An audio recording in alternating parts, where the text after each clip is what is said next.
ನಿಮಿಷದಲ್ಲಿ ಆರೋಗ್ಯ ನಿಮ್ಮ ನಿಸರ್ಗ ಮನೆ ಶಿರಸಿ ಯೂಟ್ಯೂಬ್ ಚಾನೆಲ್ನಲ್ಲಿ.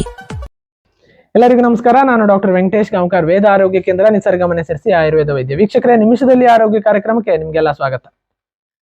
ಡಾಕ್ಟ್ರೆ, ಸ್ನಾನ ಮಾಡುವಾಗ ತಲೆಗೆ ಬಿಸಿ ನೀರನ್ನು ಹಾಕೊಳ್ಬೇಕಾ ಅಥವಾ ತಣ್ಣೀರನ್ನು ಹಾಕೊಳ್ಬೇಕಾ ಅಂತ ಹಲವಾರು ಜನ ನಮ್ಮಲ್ಲಿ ಪ್ರಶ್ನೆಯನ್ನ ಕೇಳಿದ್ದಾರೆ.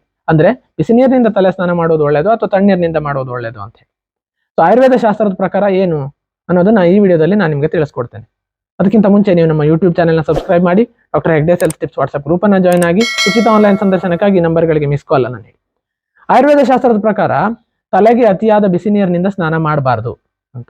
ಇದರಿಂದ ಏನಾಗುತ್ತೆ ಅಂತ ಹೇಳಿದ್ರೆ, ಕೂದಲಿನ ಮತ್ತು ಕಣ್ಣುಗಳ ಮತ್ತು ಇತರ ಈ ಸೆನ್ಸ್ ಆರ್ಗನ್ಸ್ ಅಂತ ಏನಿರ್ತದೆ, ಪಂಚೇಂದ್ರಿಯಗಳು, ಅವುಗಳ ಆರೋಗ್ಯಕ್ಕೆ ಇದು ಹೊಡೆತವನ್ನ ಕೊಡುತ್ತದೆ. ಕೂದಲು ಉದುರುವಿಕೆಯನ್ನ ಮಾಡ್ತದೆ, ಅದರ ಜೊತೆಗೆ ಕಣ್ಣುಗಳ ಮತ್ತು ಇತರ ಪಂಚೇಂದ್ರಿಯಗಳ ಸಮಸ್ಯೆಯನ್ನ ತಂದೊಡ್ತದೆ.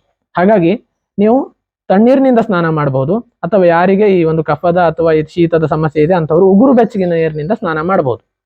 ಸೊ ಯಾವುದೇ ಕಾಲದಲ್ಲಿ ಆಗಿದ್ರು ಕೂಡ, ಯಾರೇ ಆಗಿದ್ರು ಕೂಡ ಉಗುರು ಬೆಚ್ಚಗಿನ ನೀರಿನಿಂದ ಅಥವಾ ಸ್ವಲ್ಪ ಬೆಚ್ಚಗಿರುವಂತಹ ನೀರಿನಿಂದ ಸ್ನಾನ ಮಾಡುವಂತದ್ದು ಉತ್ತಮ.